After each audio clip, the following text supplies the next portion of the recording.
भक्तगणों, आज आपको श्रीमद्देवी भागवत तृतीय स्कंद में प्रथम अध्याय में राजा जन्मेजय का ब्रह्मांडो उत्पत्ति विषयक प्रश्न तथा उसके उत्तर में व्यास जी का पूर्व काल में नारद जी के साथ हुआ संवाद सुनाऊंगा, जो कथा सुनाऊंगा। आप इसको ध्यानपूर्वक सुनिए।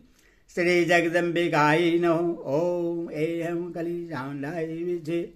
श्रीमद्देवी भागवत महापुराण तृतीय स्कंद प्रथम अध्याय राजा जन्मेजय का ब्रह्मांडोत्पत्ति विषय का प्रश्न तथा इसके उत्तर में व्यास जी का पूर्व काल में नारद जी के साथ हुआ संवाद सुनाना न सुनिए। जन्मेजय बोले, हे महाभाग, आपने महान अम्बा यज्ञ के विषय में कहा है। वह अम्बा कौन है, वे कैसे, कहाँ और किस लिए उत्पन्न हुई है, और वे कौन कौन से गुणों वाली है, उनका यह यज्ञ कैसा है और उसका क्या स्वरूप है। हे दयानिधान, आप सब कुछ जानने वाले हैं, उस यज्ञ का विधान सम्यक रूप से बताइए। हे ब्राह्मण, आप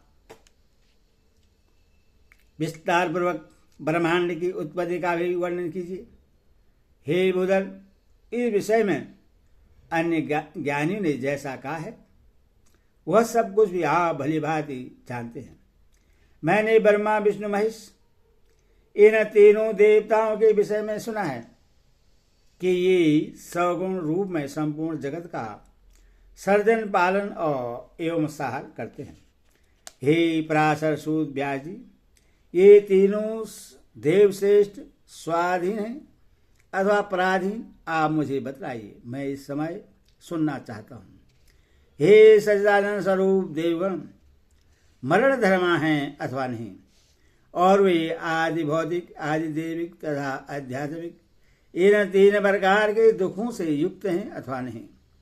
वे तीनों महाबली देवेश काल के वंशवर्ती हैं अथवा नहीं, और वे कैसे तथा किससे आविर्भूत हुए, मेरी यह भी एक शंका है। हे मुने, क्या वे हर्ष शोक आदि दंतों से युक्त हैं? क्या वे निद्रा एवं प्रमाद आदि से प्रभावित हैं?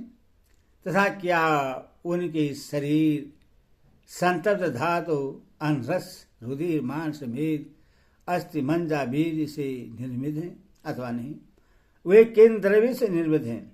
वे किन किन गुणों को धारण करते हैं? उनमें कौन कौन सी इंद्रियां अवस्थित हैं? उनका भोग कैसे होता है तथा उनकी आयु का परिणाम क्या है? इनके निवास स्थान एवं विभूतियों के भी विषय में मुझको बताइए। हे ब्राह्मण, इस कथा को विस्तार पूर्वक सुनने की मेरी अभिलाषा है। व्यास जी बोले, हे महामति राजन, ब्रह्मादि देवों की उत्पत्ति किससे हुई? इस समय आपने यह बड़ा दुर्गम प्रश्न किया है। हे राजन, पूर्व मैंने यही प्रश्न देवर्षि नारद जी से पूछा था।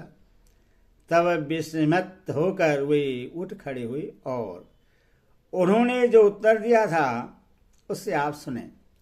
किसी समय मैंने शांत, सर्ववेता तथा वेद विद्वान में श्रेष्ठ नारद मुनि को गंगा के किनारे विद्यमान देखा। मुनि को देखकर तथा प्रश्न होकर मैं उनके चरणों पर गिर पड़ा।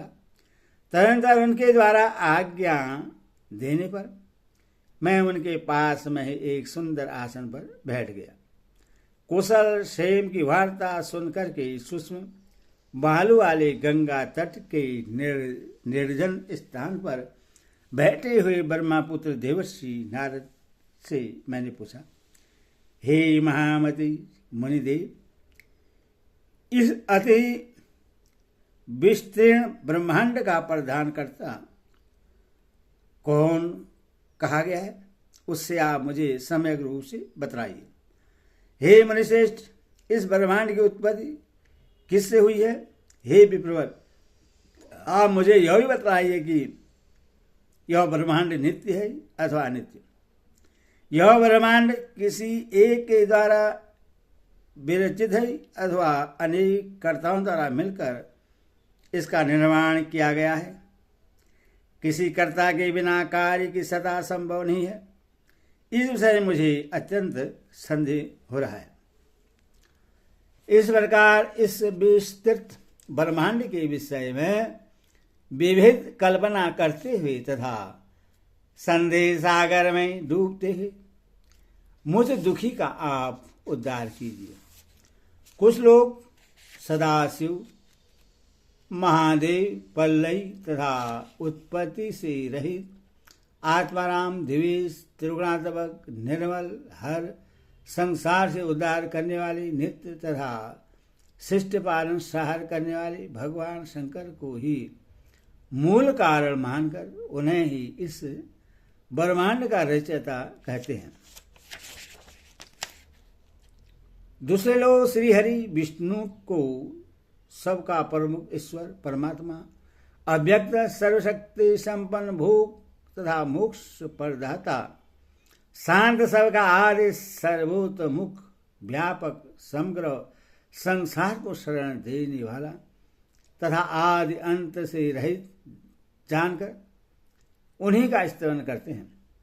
अन्य लोग ब्रह्मा जी को सृष्टि का कारण, सर्वज्ञ, सभी प्राणियों का प्रवर्तक, चार मुखों वाला सूर्यपति, विष्णु के नाभि कमल से प्रादुर्भूत, सर्वव्यापी, सभी लोगों की रचना करने वाला तथा सत्य लोक में निवास करने वाला बताते हैं।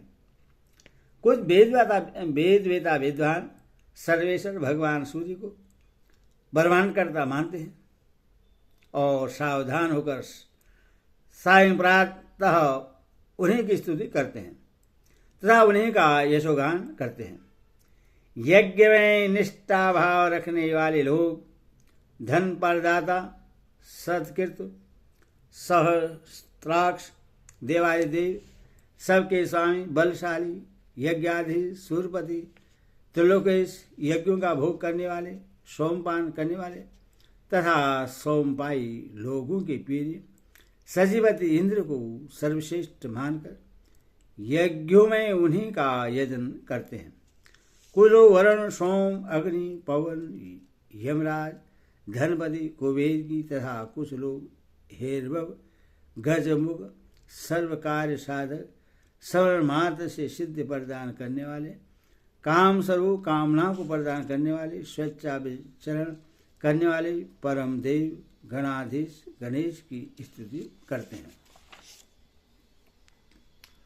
कुछ लोग आचार्य, भवानी को ही सब कुछ देने वाली आदि माया महाशक्ति तथा पुरुषानुगामिनी परा प्रकृति कहते हैं।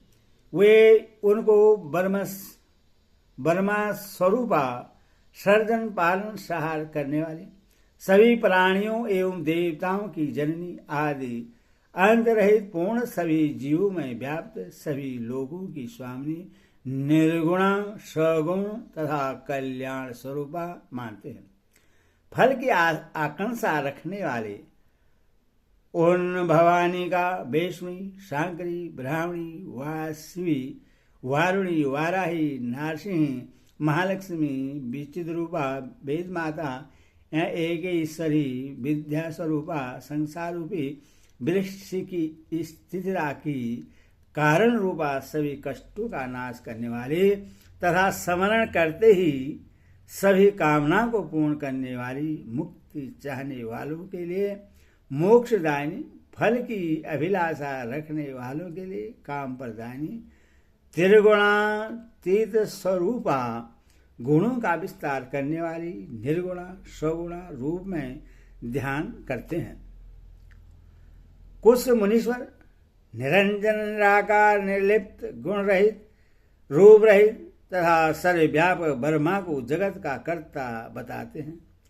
वेदों तथा उपनिषदों में कहीं कहीं उससे अनंत सिर, नेत्र, हाथ, कान, मुख और चरण से युक्त तेजोमय विराट पुरुष कहा गया है। कुछ मनीषीगण आकाश को विष्णु के परम पात के रूप में मानते हैं और उन्हें विराट, निरंजन तथा शांत स्वरूप कहते हैं।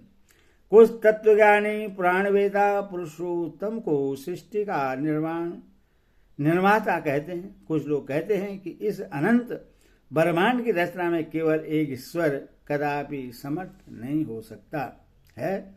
कुछ लोग कहते हैं कि यह जगत अचिंत्य है, अतः यह ईश्वर रहित कदापि नहीं हो सकता।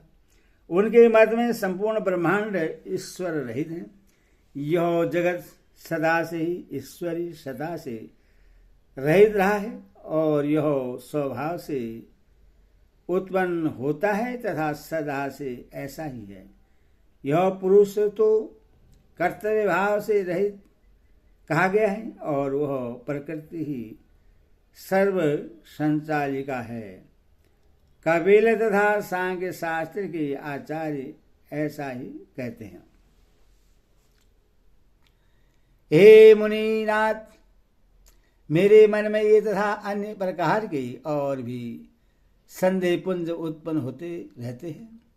नाना प्रकार के कल्पनाओं से उद्गिन मन वाला मैं क्या करूं?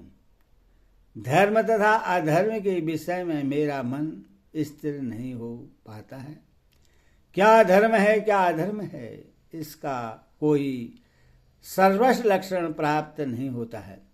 लोग कहते हैं कि देवता सत्य गुण से उत्पन्न हुए हैं और वे सत्य धर्म में स्थित रहते हैं। फिर भी वे देवगण पापाचारी दानों के द्वारा प्रताड़ित किए जाते हैं। तो फिर धर्म की व्यवस्था कहाँ रह गई? धर्मनिष्ठ और सदाचारी मेरे वंशज पांडव भी नाना प्रकार के कष्ट सहने को विवश हुए। ऐसी स्थिति में धर्म की क्या मर्यादा रह गई? अतः हे तात, इस श्रेयस में पड़ा हुआ मेरा मन अति चंचल रहता है। हे महामुनि, आप सर्वसमर्थ हैं, अतः मेरे हृदय को सहज मुक्त कीजिए। हे मुनि, संसार सागर के मोह से दूषित जल में घिरे हुए तथा बार बार डूबते उतारते मुझ अज्ञानी की अपने ज्ञान रूपी जहाज से रक्षा कीजिए। हरिओम तस्य हरिओम। बोल भक्ति माता की जय, बोल महामाया की जय।